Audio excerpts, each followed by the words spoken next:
Today we're talking about sparkling wine, all things to do with sparkling wine. It's that time of the year. We're getting towards Christmas, getting towards the end of the year, getting towards the summer, the warmer weather, the festive season, parties. Everybody's looking for a glass of bubbles to celebrate something with. We have International Sparkling Wine Day, or International Champagne Day actually is happening this week as well. So it's a good time to be talking about all things bubbly. And so I've got a lineup here of quite a number of wines, 6 wines covering most of the major bases in sparkling wine that you're likely to encounter if you're shopping for a bottle of bubbly. Starting off with something quite inexpensive and moving towards something quite expensive, champagne, and in fact vintage champagne to finish with. So we're starting, I guess, with the Proseccos. We've got 2 Proseccos here. Of course, Prosecco is hugely popular. There's an enormous amount of it produced in Italy. There's a lot of it produced in Australia as well. There's a bit of a battle going on about the name. The Italians have changed the name from Prosecco to Glera. So they're now saying that Glera is the name of the grape variety. In Australia, we're still calling it Prosecco, generally speaking, but we'll see what the future brings. The first wine we're looking at is a Prosecco from Italy. The famous Proseccos are from Valdobbiadene, Conigliano, up in the northeastern corner of Italy. This is also from that corner of Italy, but it's from Treviso, which is also one of the many places that can produce sparkling. And this is called Cantina Trevigiana. It's Prosecco DOC non-vintage, extra dry, 11% alcohol, and it's just $20 a bottle. It's a party wine. It's a wine that you can splash around at a party. You can mix it with orange juice to make a mimosa. You can mix it with Aperol to make an Aperol spritz. You could do lots of things with it. You can even drink it neat, of course. So it'll take a good chill. There's a touch of sweetness in it. It's simple, it's light, it's young. It's not a wine to agonise over and go into depth over. It's a wine that's fun and frivolous and fizzy and slightly sweet. So it will please a lot of people. So that's an Italian wine. This is an Australian Prosecco. It's a pink one. So you can see the colour there is pink. It's made from the Prosecco grape or the Glera grape, but they've added something red to it to give it some pink colouring, which is perfectly legit. And it's the brand name is Tread Softly. So this is it doesn't say where in Australia it's from. It doesn't need to, it doesn't matter. It's probably largely from the King Valley where they grow most of the Prosecco in Australia. It's just called Prosecco Rosé Australia. It's a $16 wine. So that's really, really easily affordable. It's only 9.9% alcohol. So it's not going to make you silly in a hurry. And again, you can do the same sorts of things with it that you do with the Italian one. You can blend it, you can drink it by itself, you can make a spritzer, you can blend it with all sorts of things and make cocktails out of it, and it's a good fun wine. Slightly sweet and a bit of strawberry character from the red fruit that's gone into it. Next one we're looking at is an Australian non-vintage wine from Tasmania. It's Pirie, is part of the Brown Brothers family, so the Brown Family Wine Company, who are based in Victoria but now doing more and more things in Tasmania. This wine is then non-vintage. They do a Pirie vintage and a Pirie non-vintage, and they both score very well with us. The non-vintage scores, I think it punches well above its weight. It's not a particularly expensive wine. I think it's about $35. And it often gets a score in the high silvers. Very good value for money. It's a traditional method. So traditional method, or méthode traditionnelle, is the French term for it. It means that the wine has been fermented in the bottle that you buy it in. So there are many ways of producing sparkling wine. Not all of them involve fermenting in the actual bottle that you buy it in, but this one does. That's what traditional method means. Some sparklings, of course, are non-traditional method. That means they've been fermented in a tank or a bottle, but not the bottle that you buy it in. It's not the bottle it was fermented in. So transfer method is a common way of producing it, but we're not going to go into the technicalities today. But that is a lovely fruit-forward, but it's got some nice aged character as well. So it's spent some time on its yeast lees to give it some autolytic complexity. So that's a wine that we're moving into something much more serious here, but still remarkably affordable in my view. So it's a Pinot Noir Chardonnay blend, which are the 2 classic champagne varieties. In fact, all of these last 5 wines are blends of Pinot Noir and Chardonnay. Not always in that order. Sometimes Chardonnay is a greater preponderance in the blend than the Pinot Noir. Doesn't really matter with a wine like that. It's about 50-50 probably, but I think it's a really good entry point into serious method Champenoise sparkling wine. It's a very, very good starting point. Moving up to something altogether more serious and more complex and more aged, but also from Tasmania and also made from Chardonnay and Pinot Noir, is the Radenti. And that's a 2016, I believe. Let me have a look. Yes, 16. It's 60% Chardonnay, 40% Pinot Noir. It's not blended from all over the place. It's a single vineyard wine from the Freycinet vineyard, which is on the east coast of Tasmania. They're not allowed to call their sparkling wine Freycinet, so they call it Radenti, which is the name of the winemaker, Claudio Radenti, who's been there pretty much ever since it started and is an outstanding winemaker, Claudio. So this is a beautiful wine with a lot of complexity, a lot of character. What is it now? 9 years old, 16 vintage is 9 years old. And most of that time would have been spent on the yeast with the lees in the bottle, getting autolytic complexity into the wine. As the yeast lees decompose, break down, they release nitrogenous compounds, flavouring compounds into the wine, and that's where you get those bready, toasty characters, which we all love in a great aged sparkling or a great aged champagne. So that's a particularly good wine. I think that's got a high silver rating. Sometimes it hits the gold rating, and a highly recommended wine. So moving up to something slightly quirky. This is again an Australian wine, and it's from the Canberra district in fact, this vineyard is within the ACT boundary, the Australian Capital Territory boundary. One of the few vineyards in the Canberra district which is actually within the Canberra city boundary, the ACT boundary. Mount Majura.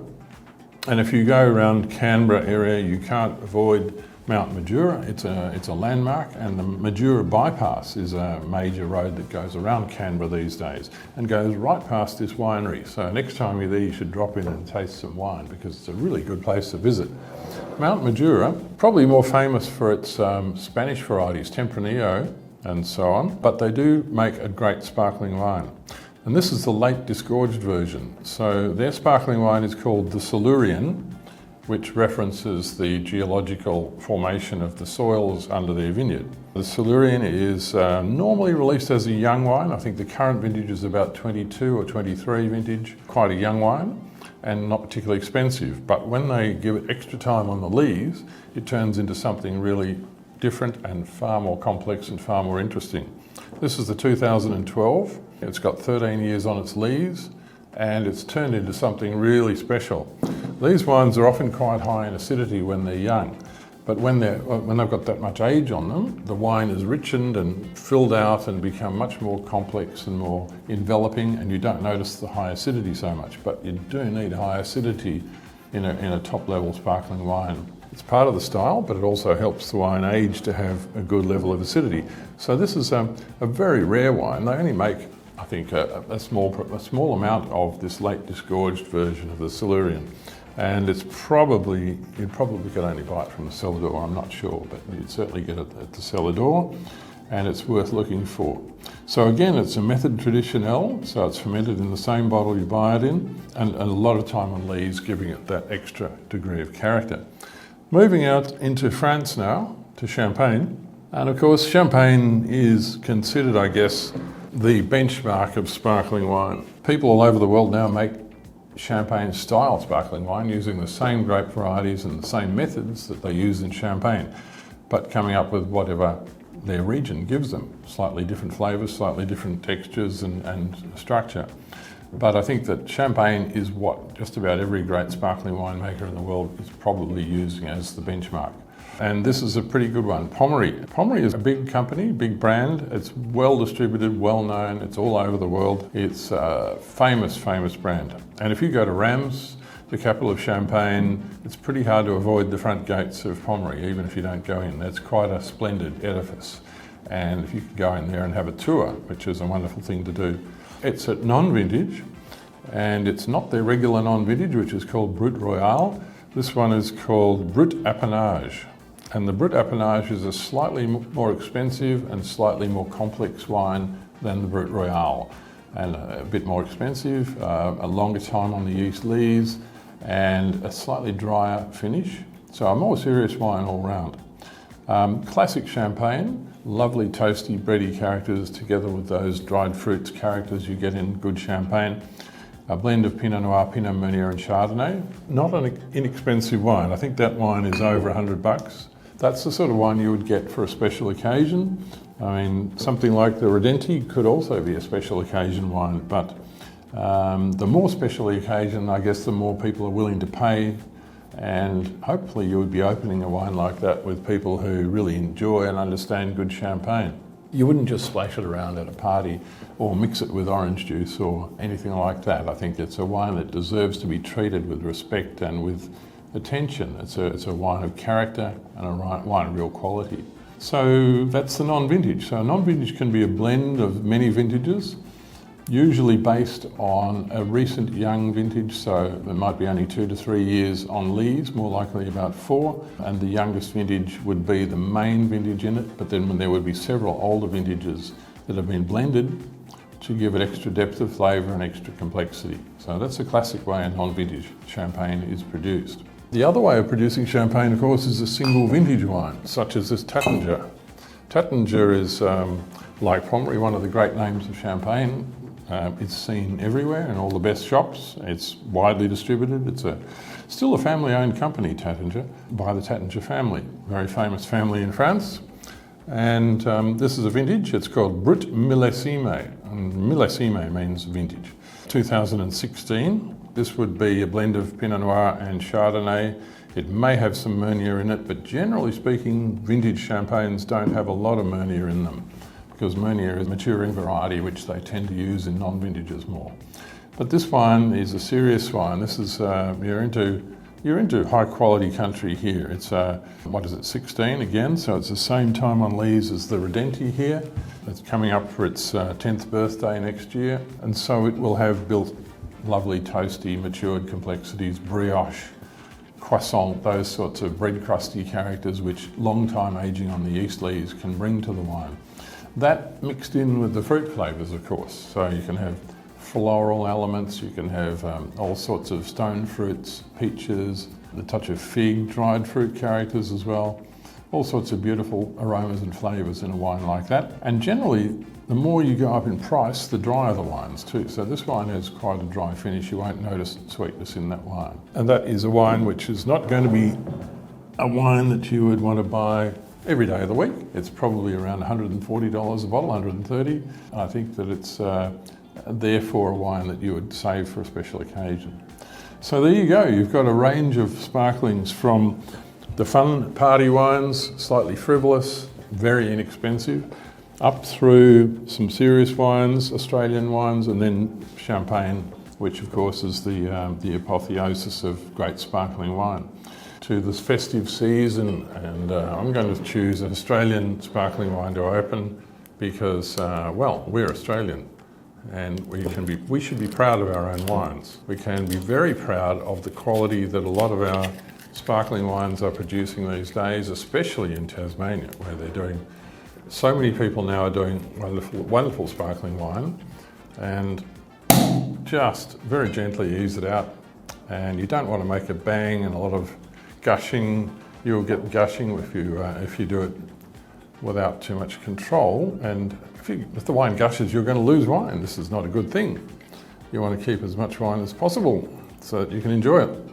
So look at that. Is that a fabulous mousse or what?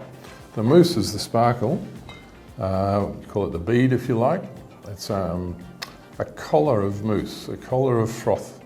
Beautiful. It just looks wonderful and makes you think, wow, this is going to taste great. When the mousse dies down, you don't notice the sparkle, but the bubbles are still there, being evolved very, very slowly.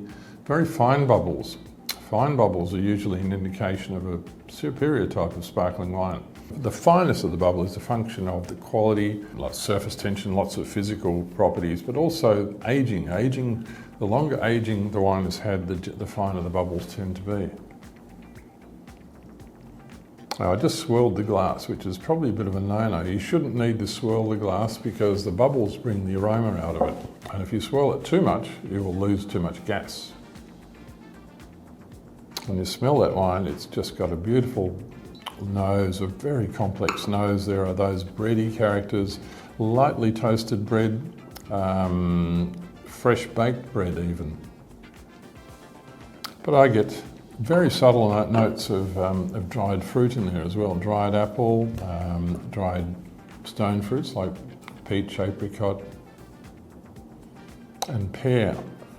Those sort of aromas. So it's a lovely balance between the aged character and the fruit character. So there's the freshness and there's the aged character. And when you get equal quantities of those, the freshness of fruit and the aged complexity, you've got a beautiful wine. Wow, seriously good intensity of flavour, which lingers on the palate for a long time after you've swallowed it. Beautiful balance. You don't notice any sweetness in it. It wouldn't be bone dry, but it would be close to dry. The acidity is nicely balanced. It's not too tart, but the acidity is there, enlivening the palate and giving it freshness and vivacity. It's got a lot of energy, this wine. And that flavour continues for a long time after it's gone. And I'm not going to spit this one out. Beautiful wine. And I would have that with, if I was in Tassie, I would probably try and find a good Tassie lobster to go with that. Any kind of seafood, crustaceans especially, prawns, marron, Moreton Bay, Balmain bugs, that sort of scampi, crayfish. Oh, that would be perfect for this wine. Beautiful wine. Cheers. Enjoy good sparkling wine.